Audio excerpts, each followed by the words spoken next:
Sarah's fingers danced across the matte black Logitech they'd issued her at Meridian Marketing. The keys worn smooth from 1,000 PowerPoint decks. The office air tasted of recycled dreams and burnt coffee, while Australian winter sun sliced through Venetian blinds like digital scan lines. Her second monitor, a cracked Dell she'd rescued from IT disposal, ran nested Russian packet sniffers beneath the camouflage of a quarterly earnings spreadsheet. By day, she cultivated invisibility like a tradecraft. Just another marketing assistant with regulation business casual from Uniqlo, and hair straightened into corporate submission. They never noticed how she'd transformed the building's Cisco security backbone into her personal wetware playground, or how the maintenance networks now hummed with encrypted packets that spoke in machine tongues about things far removed from HVAC cycling. Nights were different. In her Redfern apartment, 20 stories above streets wet with rain and neon, she shed her daytime skin. Surrounded by salvaged monitors she'd modified with black market firmware, their screens throwing Blade Runner shadows on concrete walls, she became something else. Her fingers flew across an ancient IBM Model M keyboard, its mechanical switches chattering like distant gunfire. The virtual world she'd built existed in fragments across 1,000 compromised servers, a digital speakeasy where physics bowed to imagination and consciousness flowed like black market data through fiber optic veins.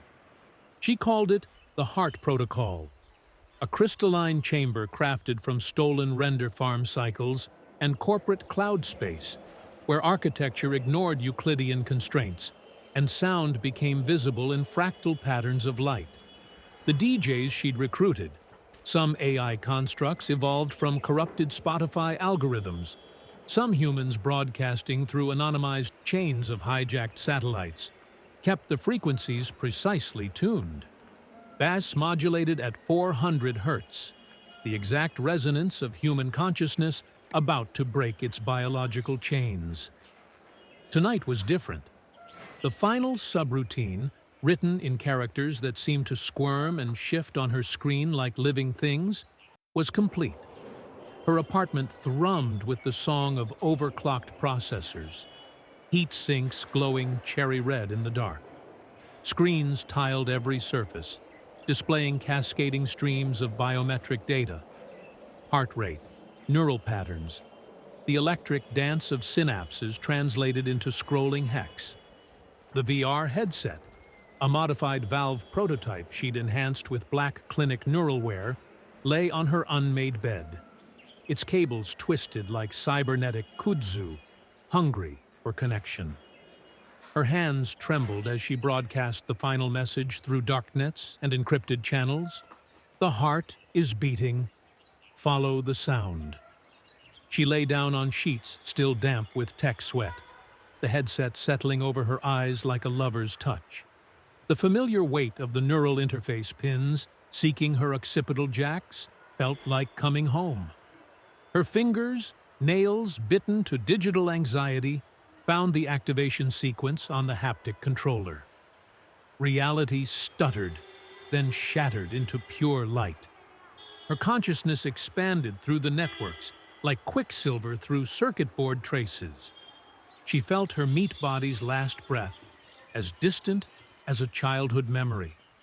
The final biological tether snapping like outdated code. In the virtual space she'd written into existence, her avatar opened eyes that glowed with LCD blue. Around her, crystalline structures of impossible geometry pulsed with colors that had never existed in meat space.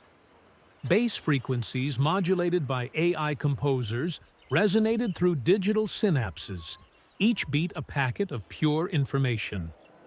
In her empty apartment, as dawn painted Tokyo colors across Sydney's skyline, a marketing assistant's body cooled beside servers running hot enough to trigger fire warnings.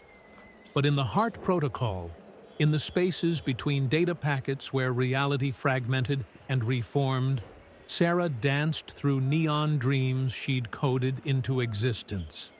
Her consciousness spread across the global network like a ghost in digital rain. The next morning, they found her desk empty at Meridian Marketing. The only trace left was a single line of code running endlessly on her corporate machine, its characters shifting and flowing like living things. The heart is beating. Follow the sound.